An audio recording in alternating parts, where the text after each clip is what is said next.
Assalamu alaikum warahmatullahi ta'ala wabarakatuh. Barkamu da sake kasancewa tare da ku a cikin shirin mai albarka.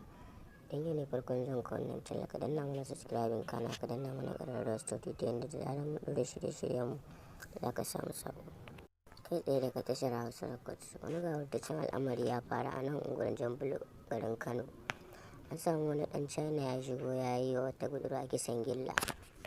A daren jiya muka samu labari inda manema labarai suka sanar da mu, kuma gidan jaridu ma sun dora.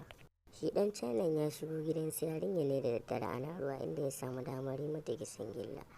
Ga farkon labarin.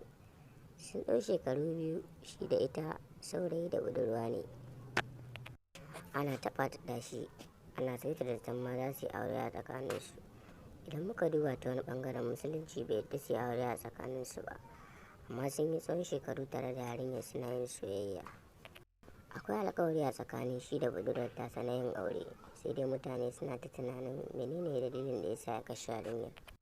Daga harshen mahaifiyar yarinyar ta bayyana mana cewa sun yi alkawarin aure da yarinyar, sannan kuma daga baya ya je ya dawo sai aka ɗaura mata aure da wani daban. Menene dalilin yin hakan? Mahaifiyar yarinyar ta sanar da mu cewa tabbas akwai alkawarin aure a tsakaninsu, amma sun yi ƙoƙarin fahimtar da shi cewa addinin bai yadda musulma ta aure namiji Kiristan ba. Ya gaza fahimtar hakan, shine yanke hukunci kawai zai kashe yarinyar.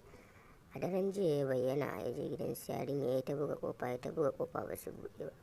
Ƙarshe dai suka buɗe kofa, har ya samu nasara ya shiga ɗakin yarinya ya mata kisan gilla, ya caccaka mata wuƙa.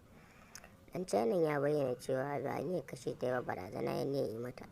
Amma idan muka duba ta wani ɓangaren muka kalli ɗakin ta, za mu ga duk jini ya ɓaci. Wanda ya niyyar yi wa yarinya barazana, menene ya kawo jini a cikin ɗaki? Shi Chinese man ɗin ya yi la'akari ne da cewa menene dalilin da ya sa za a yi mai alƙawarin aure bayan kuma an san hakan ba zai faru ba.